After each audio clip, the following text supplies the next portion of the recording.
Happy Thursday, folks. Chief Meteorologist Tim Pandajis here with you. Thanks for joining us on 13 News Now Plus for Hurricane Hub Live. Today is July the 10th, 2025.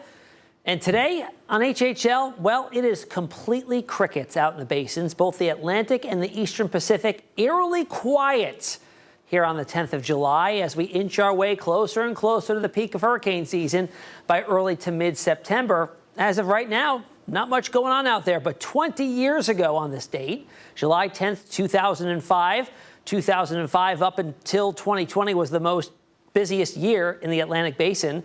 And we had a landfalling major hurricane along the panhandle of Florida, right over Pensacola. This was Hurricane Dennis. Made landfall as a Cat 3, but it weakened from a Cat 4 just ahead of landfall. Kind of the opposite of what we've been seeing over the past several hurricane seasons when we see intensification right up to landfall. This kind of went the opposite direction, which is great, but it was still a Category 3 in Pensacola. It caused a lot of damage there, especially to the east side on the dirty side of the storm, and then it weakened dramatically as it moved off to the north. Of course, 2005 was the year of Katrina, which just a couple hundred miles off towards the west impacted New Orleans, or not even a couple hundred, maybe 100 miles off to the west there, hitting New Orleans in the later part of August and early September. All right, out in the Atlantic Basin now, we're at July the 10th, and you can see here, looking back at the last 75 hurricane seasons, that we have a big uptick, obviously, as we hit August. July in general has about 5 to 7% of all the named storms throughout the season. Out of the 6-month season, 7% or so of the named storms happened during July. So it's a relatively quiet month. June is quiet, same with November, but really the peak of the season getting into August, we have a first peak, and then definitely a noticeable peak as we get towards September as conditions overall in the basin just start to get a little bit more favorable overall. In the basin now, the Atlantic Basin, a noticeable void of really any activity at all.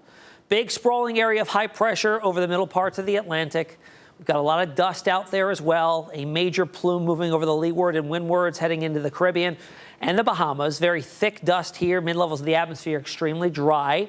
We got a little bit of a break here just to the west of the Cabo Verde Islands, and then another significant plume about to emerge off the coast of Africa. But these are beginning to trend farther to the north, and that is starting to open up a window here in the main development region. And we do have some seedlings here, African easterly waves, robust convective complexes of thunderstorms, pretty much, that are rolling off the continent, hitting the main development region of the Atlantic, south of the Cabo Verde Islands.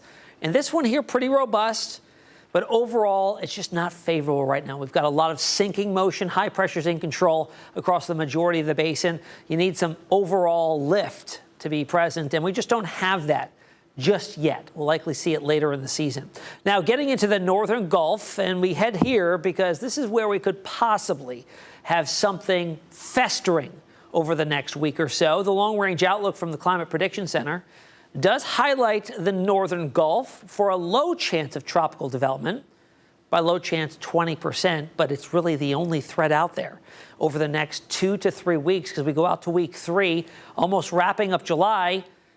No outlook at all for any development. The Gulf is quiet, the Caribbean's quiet, the Southwest Atlantic, main development region, which is unusual because we start to see that get a little more active as we get towards late July, and certainly by August it becomes open for business. So let's hone in here on the northern Gulf.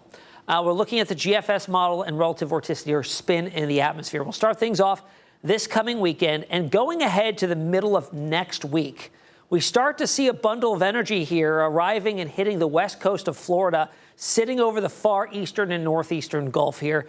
This is some spin in the atmosphere here. It's a little bit elongated and stretched out, and it kind of hovers right along the coast and then moves inland here. And then we see another cluster trying to get its act together by the following weekend, by July the 20th, that's Sunday. So there will be some spin and some relative vorticity in the northern Gulf during that time frame that is outlooked for a low possibility.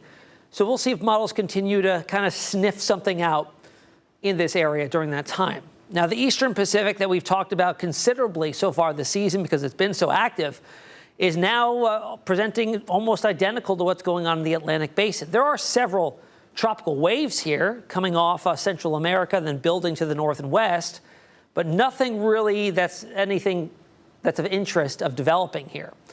We had 3 hurricanes already out there, 2 major. So a quite an amped up start to the hurricane season in the East Pac. All right, let's get to the trivia question from yesterday. I asked you all, which letter is retired the most in regard to storm names?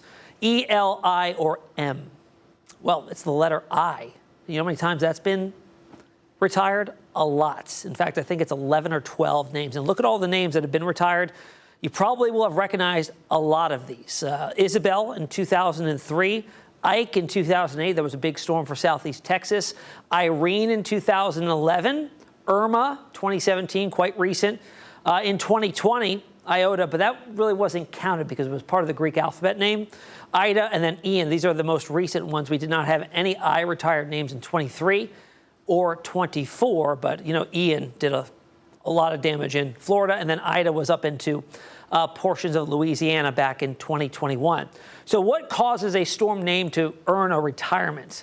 Well, the World Meteorological Organization meets every year in like April or late March, and they go through the past season and they look at all the storm names. And if any storms cause significant damage or loss of life, it's just insensitive to use that name again. So they retire it from the list. It's a 6 lists that rotate every 6 years, and they replace it with a new name. And we have that, a couple have had that a lot of times for the I-named storm. All right, let's get to today's tropical trivia. All right, my question is, what scale is used to gauge the intensity of tropical systems? Is it the Fujiwara scale, the enhanced Fujita scale, the Richter scale, or the Saffir-Simpson scale? The answer to that, and we'll get a little bit deeper into it, why we use it, tomorrow on HHL. But before I go, I want you to scan the QR code to download the 13 News Now Hurricane Guide. It has the information on supplies and that you should have on hand during an emergency. Numbers also you might need, and a whole lot more. All right, folks, also make sure to join us here on Hurricane Hub Live every weekday, Monday through Friday, 8 p.m. We'll see you back here for Friday to wrap up the week tomorrow. Have a great rest of your Thursday.